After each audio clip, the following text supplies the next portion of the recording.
Our country is in a state of mourning. Some of us must say, let's step back for a moment. Let's just pause just for a minute.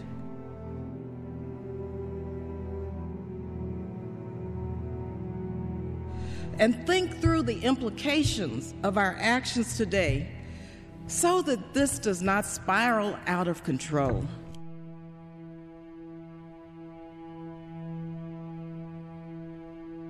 As we act, let us not become the evil that we deplore.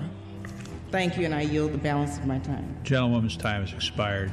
And this is a very common motif of history in the last several decades, where people who at the time were portrayed as loners, as mavericks, as outside of the mainstream of wisdom, turned out to understand the historical moment. We got to back our president. Since when? Do we have to back our president, or should we, when the president is proposing an unconstitutional act?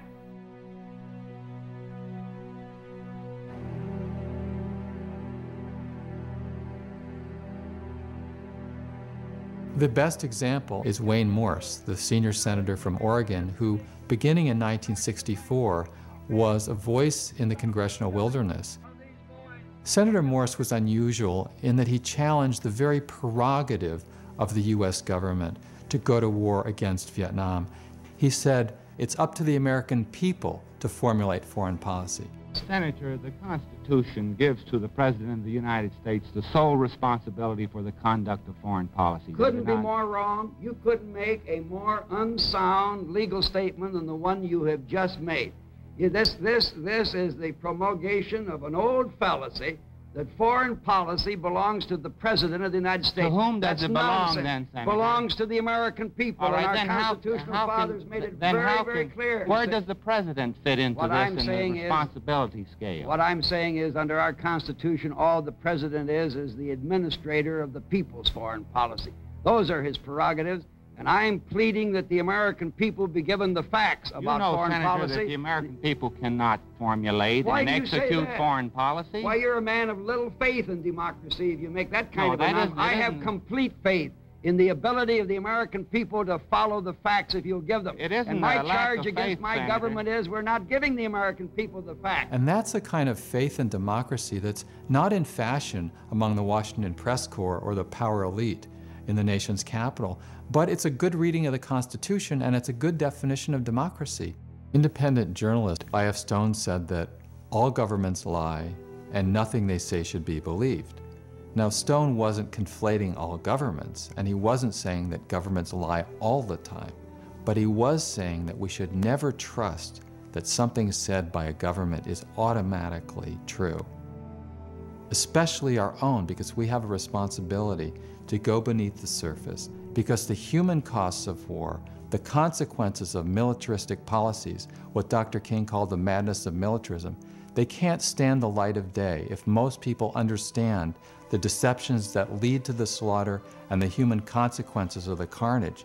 If we get that into clear focus, we can change the course of events of this country, but it's not going to be easy, and it will require dedication to searching for truth.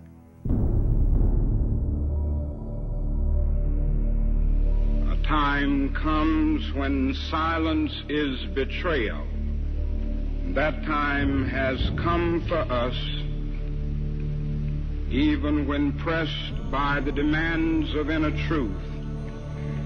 Men do not easily assume the task of opposing their government's policy, especially in time of war.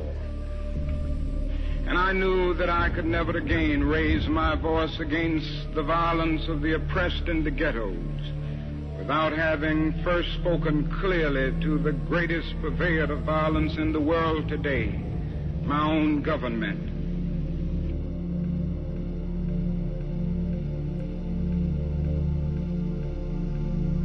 What do they think as we test out our latest weapons on them, just as the Germans tested out new medicine and new tortures in the concentration camps of Europe? Now that is little left to build on save bitterness.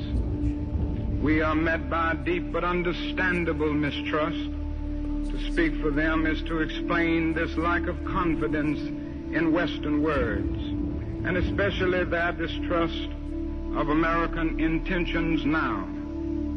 The world now demands a maturity of America that we may not be able to achieve. This way of settling differences is not just. A nation that continues year after year to spend more money on military defense than on programs of social uplift is approaching spiritual death. Somehow this madness must cease. We must stop now. I speak as one who loves America. To the leaders of our own nation, the great initiative in this war is ours. The initiative to stop it must be ours.